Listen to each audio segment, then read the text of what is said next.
women are surprised by hope and they leave speechless, running back to town. And we're going to be spending some more time throughout these weeks learning from the Bible and theological perspectives. What difference does the resurrection of Jesus actually make today in our lives, in our communities? And along with that, we're also going to hear people's stories of how their life has been impacted by the hope that Jesus offers. And so today, I've invited Joe Champagne to share his story of faith, his testimony. And I've gotten a chance to hear it over coffee, and he's got a powerful story of God at work in his life, of God bringing this surprise of hope into his life. And so would you welcome Joe this morning with us?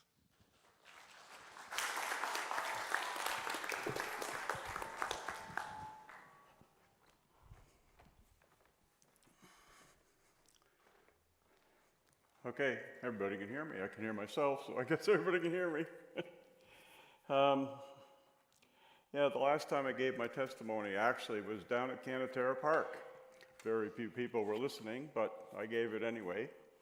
And so I'm very pleased to give it again today, because not that I want you to feel the pain that's been in my heart for so many years, but I want you to feel the glory after Christ changed my life, because that's what's in my heart, the love and glory now that I have, and it's all because of him. I would have never been able to do it. So anyway, I'll get a little bit about my background. I started out as a child, believe it or not. I moved 12 times before I turned 18 years old. And there were a lot of big moves there. Because my father was an alcoholic. He couldn't hold a job, even though when he worked, he did a really good job at his job, but once he got just to the point where he couldn't hold it anymore, we had to move to different cities usually, because we lived in small towns and everybody knew who he was, so nobody would hire him. So we had to keep doing that. So in my early years, I did have some happy times at my grandparents' farm, I remember. We used to take the train, and I lived in Vermont at the time, take the train to go 5 miles, and they'd drop us off right at his farm. It was really pretty cool then. You never do a train to do that now, of course, but yeah, so it was pretty cool then. But what I loved about it is that it just seemed any grief or anything I was feeling just seemed to have disappeared when I was there. Okay, it was a French family, and the happiest points were on a Saturday night when the whole family, there was 15 children, got around and sang songs in French and played the guitar, and it was just so much happy time for me. Also, what I did find out later in life, it was my both grandfathers that kept filling up our fridge in our house, because if they didn't, we wouldn't have had any food to eat. So I learned that sort of later on. I didn't know at the beginning, but anyway, when I was in kindergarten, actually, the first place we lived in there was in the projects, which you would call Ontario Housing here. Because I assumed my father wasn't working then, because I don't remember seeing him much. So I lived in the projects and didn't really have any friends. Didn't know how to make friends is really probably what it came down to. So as I was always chosen as nobody cares about him, okay? Now I don't know, some of you older people might remember this, because younger ones won't. But there was a song called The Farmer in the Dell. And the farmer in the dell, at the end, always left the cheese in the circle of kids. I was always the cheese. I was always the cheese. They left me there all the time, laughed at me because I was always the cheese. Well, that's not too confident, So after that, we moved again, and I actually, when I went to grade 1, I can't remember a whole lot about grade 1. I just remember it was a Catholic school. My mother was quite important, pushing the Catholic religion on us, okay? And I continue with that certainly right into high school. Okay, so but the problem with being a Catholic is that we were never taught to love Jesus. We were just taught, do these things you're supposed to do and you'll be saved. Okay, one of them was doing 9 First Fridays, which was going to church the first Friday of every month for 9 in a row. That was it, and you'll be saved. And I said, well, I did that. I said, hey, no problem. Now I'm good to go, right? But of course, that's not true. Now, when my father eventually did get a job as a postman, then we had some extra money. So, but I found out the reason we had extra money because of his lawsuits. He would go to a house that had a dog, and he would carry a nail with him and put 2 nail holes in his leg and claim that the dog bit him, and he sued the people. And he always won, like he always won. The one time he actually broke his leg sliding on ice, the legitimate suit, he lost. So it's like it's the way life is, right? So anyway, so through all this, you know, I one of the things I learned from living with an alcoholic is that you get alcoholic tendencies as the children, okay? Like it does get passed on. And certainly one of the things I learned that I was growing up was one of the big important things about an alcoholic is they're very manipulative. They're very manipulative. My father could manipulate anybody, and I learned how to do that really, really well. So, you know, there's many times I would use that to my advantage, certainly as I got older, was manipulation. Okay. Again, I still always had problems meeting friends. I actually don't even recall having a friend until I was in grade 5. And ironically, he was my best friend, and I don't remember anything about him.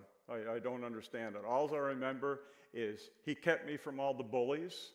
He was a big guy. He kept me from all the bullies, and that really made me feel good, okay? So at that point in time, I had some happiness too, because I lived in a small town, again, in Vermont, and my cousin, who was about 2 years older than me, her and I used to go square dancing every Saturday night, and I just really loved that. I just really loved the square dancing, and I loved the music and stuff so much that I began playing an accordion. So that happened then, and of course, as we moved again, that all got washed away. So you know, again. Now, the one, I think, sort of miracle that I think about in my life was getting off a school bus one day and hesitated for 1 second, which obviously God was with me then, because a big tanker truck came flying by the school bus right at the door. And if I would have just been like on time, right 1 second out there, I wouldn't be here today. Just my foot, I think, almost touched the truck, you know. So, you know, I drive a school bus now, so I mean, I can relate really, really well to that. So, okay, so again, like I said, I was brought up Catholic, but they really didn't tell us much about Jesus, okay? So, by the time I got to high school is actually when I started making some friends. And even though we moved 3 times during high school, I managed to stay at the same high school, which was pretty important to me. So I managed to make some friends, actually, in high school. I was always very shy around girls, okay? And none of the girls in my high school would date me, like none. And I could never figure out why. And I found out later, surprisingly, it's because I didn't brag about my conquest like some of the other boys did, that I must be some kind of super masculine guy, and they were scared to go out with me. So very strange, you know. I wasn't bragging because I wasn't doing anything. There was nothing to brag about. But anyway, they saw it different at that point in time. So, so there was one time also in high school, probably about in grade, I'm thinking 10 maybe, when I sort of almost felt the calling to God and actually thought about maybe going into the priesthood. But girls got in the way, okay? that became more important to me than going to be a priest or listening to my calling. So, so as I started dating, built a little confidence in myself, so that made me feel good about myself. Even though I was always sort of lonely inside, I just sort of tried to pass that by and just ignore that, okay? But I always felt lonely. My heart always felt like there was something missing in life, okay? So anyway, I got a high school sweetheart, which I thought I was going to marry, and we were going to have children, and life was going to be just perfectly normal and perfectly fine.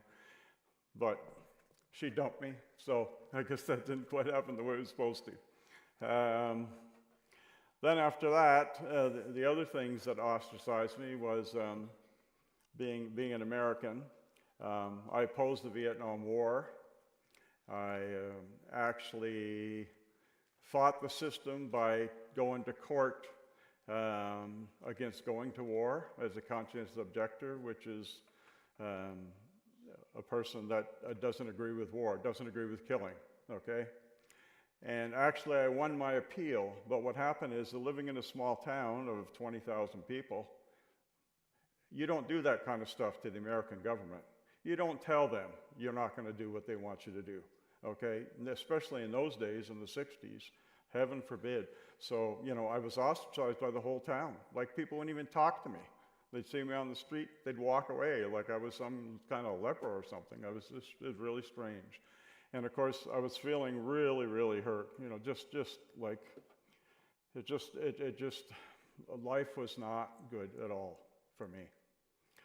So anyway, when my parents decided to move to Canada, and I had nobody, I ended up moving with them, okay?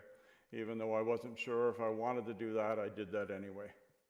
Well, moving to Canada really didn't help much because I actually became more depressed. I was very, very lonely, very, very down in the dumps, until I met another girl. It seems like every time I meet a girl and I start dating, and things look up. So I figured, oh, geez, this is great.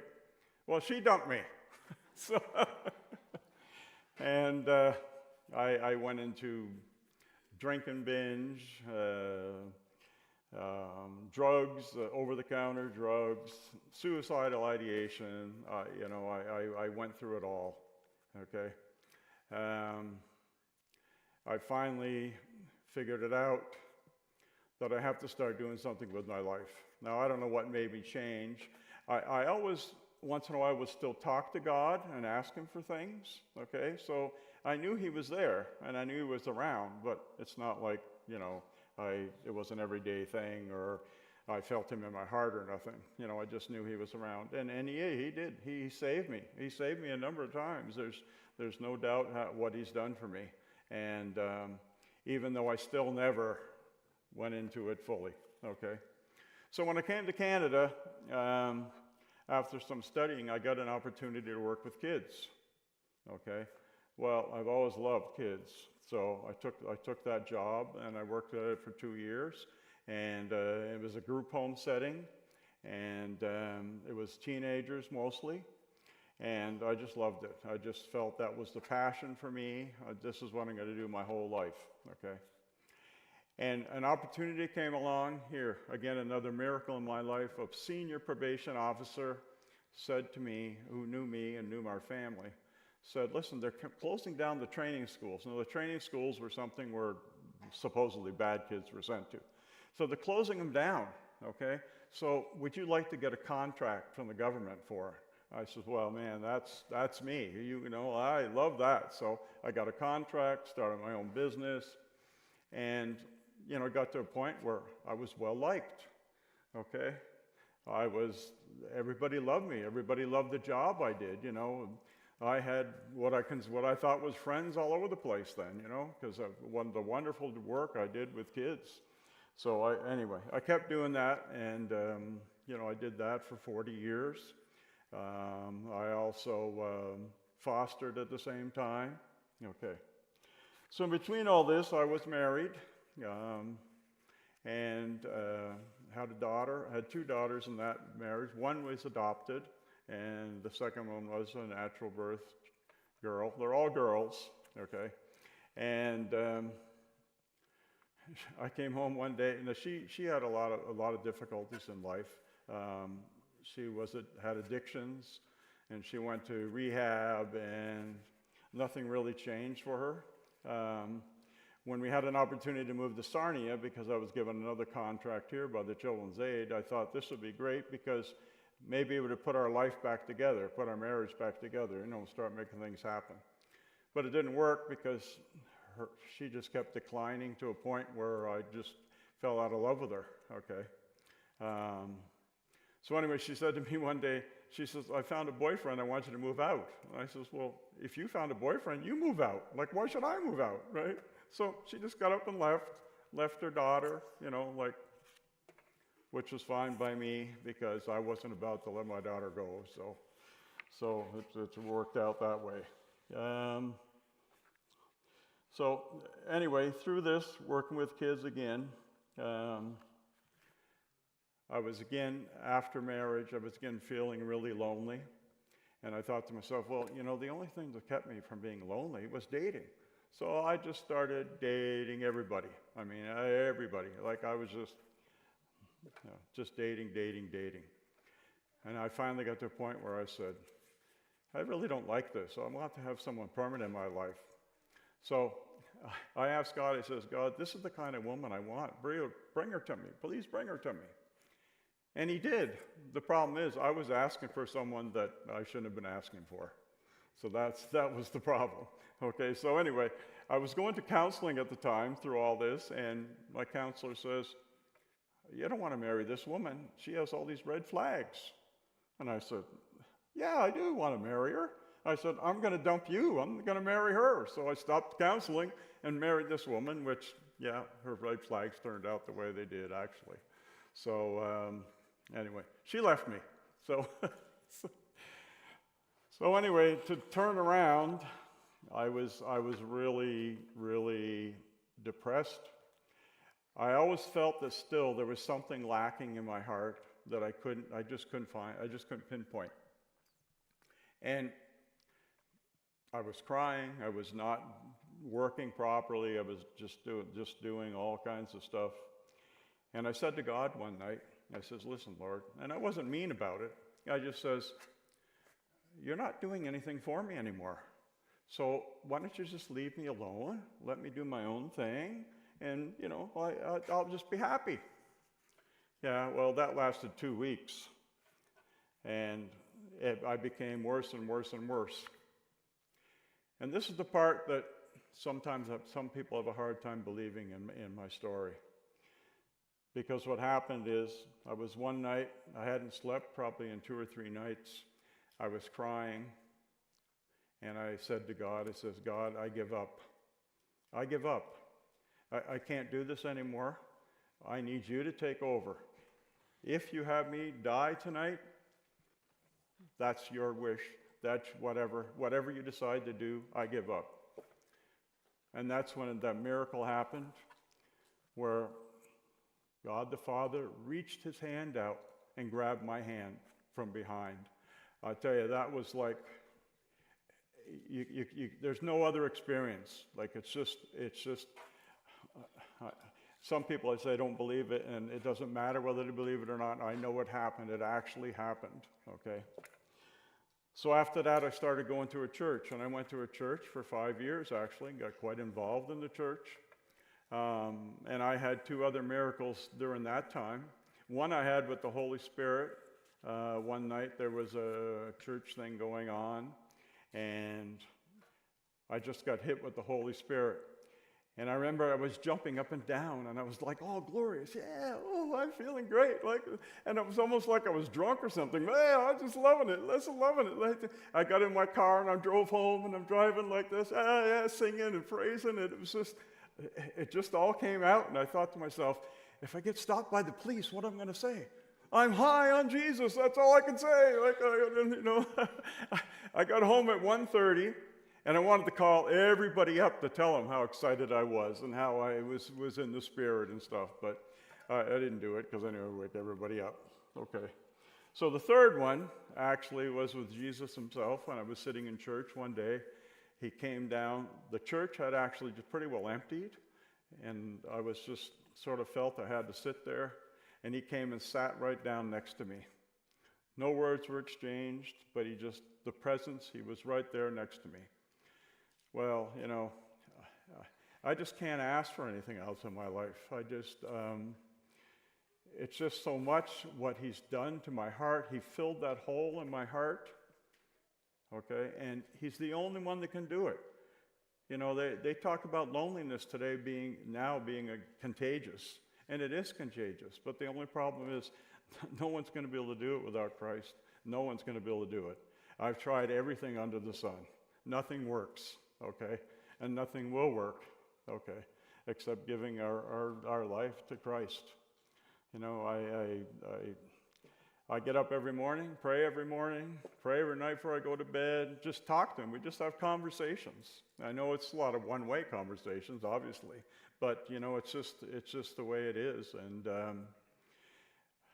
if I wasn't saved, I know I'd probably be dead today for sure because of all the stuff I was getting into. But he forgave me for everything.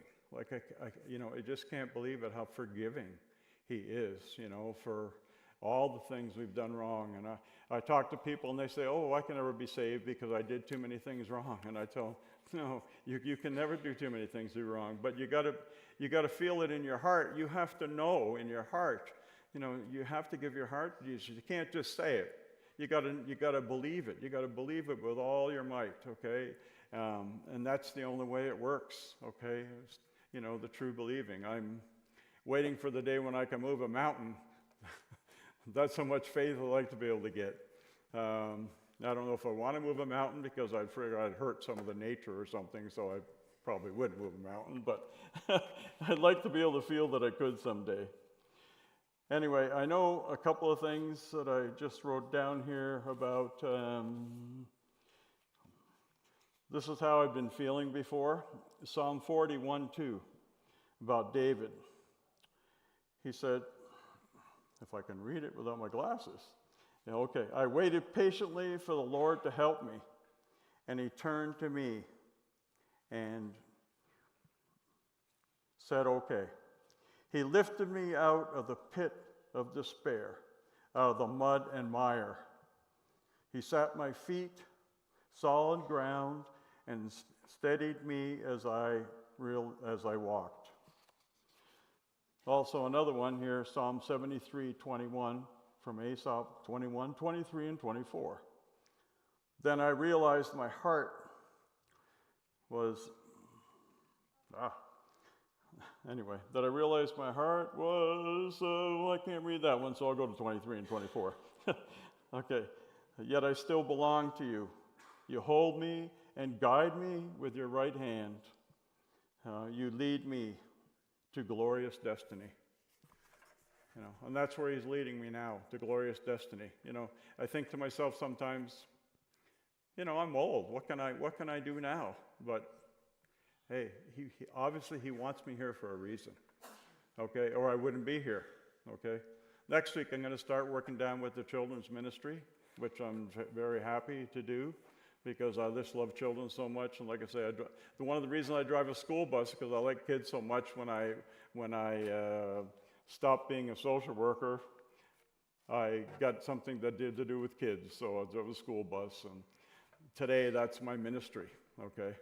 And I love them. And people say teenagers aren't the same today. Well, that's really not true, okay?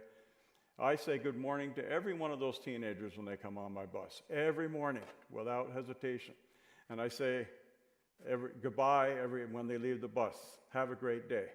Well, when I first started saying that, nobody would respond. Now, over halfway into the year, 95% of those kids say good morning to me. 95% fist pump me on the way out the door. Like, you're touching on them, right? You're working on it. So you just got to keep doing it. So if you run into people that you don't think you're getting anywhere with, Just keep going after them, you know. Just keep going after them. They're either going to tell you to get out of the way, okay, or they're gonna move in the direction that you'd like them to see moving into. But anyway, I could go on for hours, of course, because I got tons of things I could talk about in my story, in my life. But I promised I would try to stay in a timeline.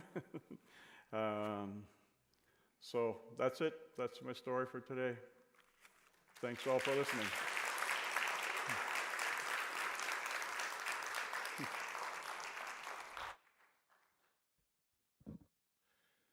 Thank you so much for sharing your story and your testimony, Joe. It was really impactful and encouraging to me. I hope it was an encouragement to you as well. We maybe even didn't get to this point in your testimony. I remember you sharing with me that you had a connection to David's story, and I love how you brought up some of his Psalms. And as I was reflecting on how the story of David connected with your life, I did a little poking around of all the verses that he has in the Psalms about hope, right? Psalm 31:24, David says, "Be strong and take heart, all you who hope in the Lord." And so thank you for sharing your story this morning. Let me pray and we'll close in worship.